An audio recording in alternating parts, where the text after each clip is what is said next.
Teman-teman, hidup seorang pengarang atau penulis fiksi itu kadang-kadang stranger than fiction, atau lebih aneh dari kisah fiksi yang dia biasa tulis sendiri. Salah satunya adalah kisah ini yang saya alami langsung. Beberapa nama dan detail cerita sudah saya ubah demi privasi para tokohnya, tapi ini kisah nyata dan memang betul yang terjadi adalah kisah nyata di SMS atau SMS-an sama arwah orang yang sudah meninggal.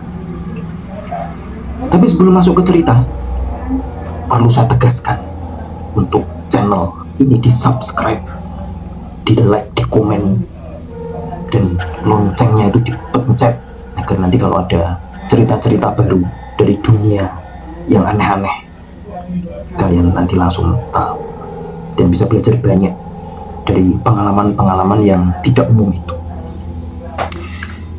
Jadi cerita ini berawal dari perkenalan saya dengan seorang cewek pada bulan Maret tahun 2011. Itu 14 tahun yang lalu. Nama dia adalah Nia, kita sebut saja begitu. Seperti ini penampakannya, wajahnya, rupanya.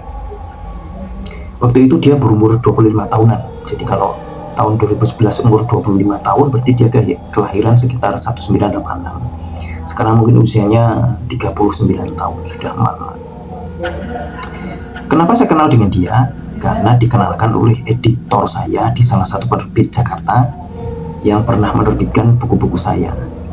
Jadi si cewek ini, si Nia ini, awalnya adalah orang miskin yang punya kisah hidup sangat nelangsa. Tapi kemudian dia berhasil mengatasi kehidupannya dan menjadikan kisahnya itu inspiratif. Nah, editor saya itu ingin menjadikan kisah dia itu sebagai novel. Ketika pertama kali kenal, kemudian kami sering ketemu kalau dia pas ada di Semarang. Jadi waktu itu saya masih tinggal di kota Semarang. Kami sering ketemu, sering ngobrol, sering dulan bareng. Kadang-kadang berdua tok, kadang-kadang dengan teman dia atau teman saya, dan itu membuat kami akrab. Dan kemudian gara-gara akrab itulah maka kemudian rencana awal untuk mewawancarai dia untuk proyek novel itu terlupakan karena asik sendiri. Suatu saat pada sekitar bulan Agustus tahun 2011, si Nia main ke rumah orang tua saya di dekat Candi Borobudur, Kabupaten Magelang. Sekarang rumah saya tinggal di sini sekarang, dengan temannya, teman dekat, cewek juga. Namanya kita sebut saja Reni. Ini wajahnya seperti ini, dan dia memang tomboy waktu itu. Kalau si Nia itu girly, kalau si Reni ini sangat tomboy. Dan mereka sangat akrab sekali, kelihatan dari gesturnya saat ada di sini.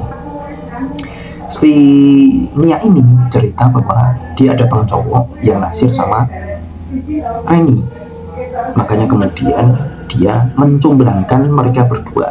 Salah satu tugasnya adalah menempel Reni sedemikian rupa sehingga dia mendapatkan informasi mengenai seperti apa si Reni sesungguhnya, dan informasi itu kemudian diberikan kepada teman cowok yang naksir itu tadi. Jadi ceritanya antara mereka berdua adalah seperti itu. Kemudian pada sekitar bulan Januari tahun 2012, saya diundang ngajar nulis di sebuah workshop yang diselenggarakan oleh sebuah SMA swasta di Semarang. Tentu saja tidak perlu menyebut nama detail SMA-nya, nanti terkait juga dengan privasi para tokoh. Yang jelas waktu itu kemudian saya dapat kenalan baru cewek di acara itu. Dia murid di situ, kelas 1 waktu itu, mau naik kelas 2.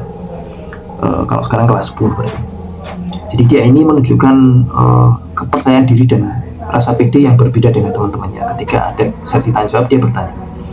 Dan ketika acara sudah selesai, dia berani meng-approach saya sendirian untuk menanyakan beberapa hal soal teknik menulis. Dia ini suka nulis, dan nulisnya khusus horor. Mengapa? karena si cewek ini indigo, sehingga dia punya banyak bahan untuk diceritakan dalam cerita cerpen atau novel horor. Seperti ini kira-kira wajahnya, dan dia itu agak oriental, bukan Cindu tapi Jepndu atau Jepang Indonesia, karena ayahnya ada darah Jepang, dan wajahnya itu memang kayak cewek-cewek Jepang yang ada di anime atau manga. Kita sebut saja namanya Nana. Karena kemudian sering SMS-an, kemudian kami jadi dekat, dan sama seperti kasus dengan Nia, saya juga kemudian jadi sering ketemu dia dan tulen bareng. Biasanya kalau dengan Nana ini mainnya berdua, dan ini agak aneh karena sebetulnya usia kami terpaut jarak sangat jauh, lebih dari 20 tahun. Waktu itu dia masih 16 tahun, bahkan kayaknya waktu itu belum ada 16 tahun. Tapi yang jelas dari semua interaksi saya dengan dia, akhirnya saya jadi belajar banyak tentang pengetahuan horor. Waktu itu tahun 2012 saya baru saja nerbitin novel ini, novel horor berjudul www.gombel.com. Itu terbit sekitar akhir tahun 2011. Jadi saat itu saya sedang pengen bikin novel horor lagi, makanya saya sangat senang ketemu seorang cewek indigo yang tahu banyak soal dunia horor. Salah satu urusan horor yang dia share kepada saya adalah apa yang disebut dengan istilah conscious possessness, CP, atau kesurupan tapi sadar. Jadi biasanya kalau kita kesurupan itu kita kehilangan memori. Pada saat kesurupan itu kita ngapain aja, tahu-tahu kita hilang, blank, lalu bangun lagi dan dikasih tahu tadi kita makan sabut kelapa, makan beling, makan kembang dan lain sebagainya, tapi kita tidak ingat. Nah, dalam kasus indigo seperti si Nana ini, dia sering mengalami kasus CP, kesurupan tapi dia sadar, dalam arti dia bisa melakukan, dalam arti dia bisa melihat, mendengar dan merasakan dengan panca inderanya, tapi dia tidak bisa menggerakkan tubuhnya sesuai kehendak dia. Jadi fungsi tubuhnya itu diambil alih oleh arwah yang merasuk ke tubuhnya. Nah, salah satu arwah yang waktu itu sering sekali masuk ke tubuhnya itu roh dari seorang cowok yang meninggal sekitar 300 tahun yang lalu di salah satu negara di Eropa. Kita sebut saja namanya Michael. Michael ini berteman dengan si Nana, dan dia sering merasuki si Nana untuk melakukan apapun yang dia inginkan di level dunia manusia. Jadi seperti itu ada. Itulah pengetahuan, salah satu pengetahuan yang penting diajarkan oleh Nana kepada saya, dan ini penting nanti bagi cerita. Lalu pada suatu saat kemudian terjadi sesuatu yang tidak terduga.